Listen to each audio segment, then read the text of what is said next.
اللہ جل شانہ تم سے محبت بھی فرمائے۔ اللہ کی محبت کا معیار اور گناہوں کی بخشش کا ذریعہ حضرت محمد صلی اللہ علیہ وسلم کی تابعداری ہے۔ ہمارا ایمان ہے آسمان و زمین چھوٹے ہیں، حضرت محمد صلی اللہ علیہ وسلم کے جسم سے نکلنے والا عمل وہ آسمان و زمین سے بھی زیادہ قیمتی ہے، کیونکہ اللہ کے رسول نے فرمایا تو فتنہ فساد کے زمانے میں میری ایک مردہ سنت کو زندہ کرے اللہ اس کو 100 شہیدوں کا اجر و ثواب عطا کرے۔ اتنی مبارک ہستیاں ہیں جنہوں نے حضرت محمد صلی اللہ علیہ وسلم پر اترنے والے قرآن کو اپنے سینے میں محفوظ کیا اور حضور علیہ السلام کے اس قرآن کو محفوظ کر کے اسی انداز میں، اسی الفاظ میں، اسی تفسیر اور تشریح کے ساتھ امت تک پہنچایا۔ اس امت کے سب سے اولین لوگ وہ حضرات صحابہ کرام ہیں جن کو اللہ نے قرآن میں کہا رضی اللہ عنہم ورضوا عنہ، اللہ ان سے راضی ہے، وہ اللہ سے راضی ہے، اور یہ کامیاب لوگ ہیں اور یہ اولئک هم المفلحون ہے۔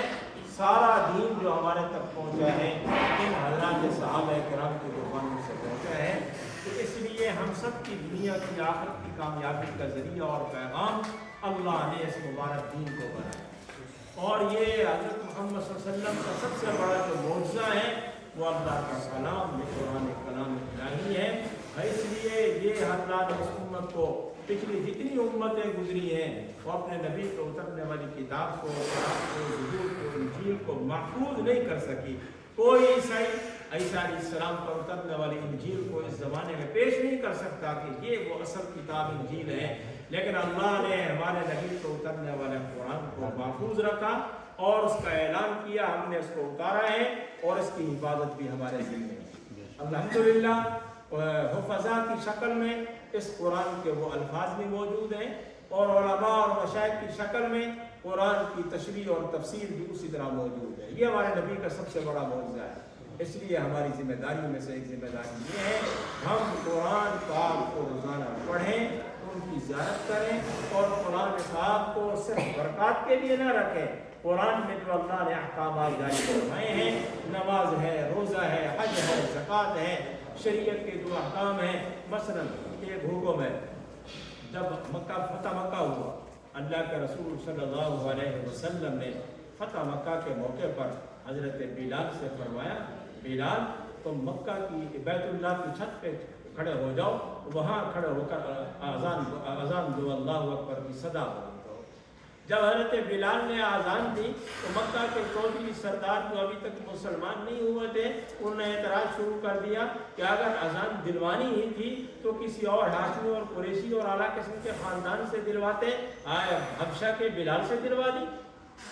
اللہ تعالیٰ نے یہ آیات نازل فرمائی، یا ایھا الناس انا خلقناکم من ذکر و انثیٰ، اے لوگو ہم نے تم میں مذکر مؤنث دونوں پیدا کیے، وجعلناکم شعوبا، اور ہم نے تمہارے قبیلے بنائے، قومیں بنائی، کیوں بنائی؟ لتعارفوا، صرف پہچان کے لیے، یہ فلاں کا، یہ فلاں فلاں فلاں، یہ پہچان کے لیے ہے، لیکن سن لو ان اکرمکم عند اللہ اتقاکم، اللہ کے ہاں سب سے زیادہ عزت والا وہ ہے جو تقوی والا۔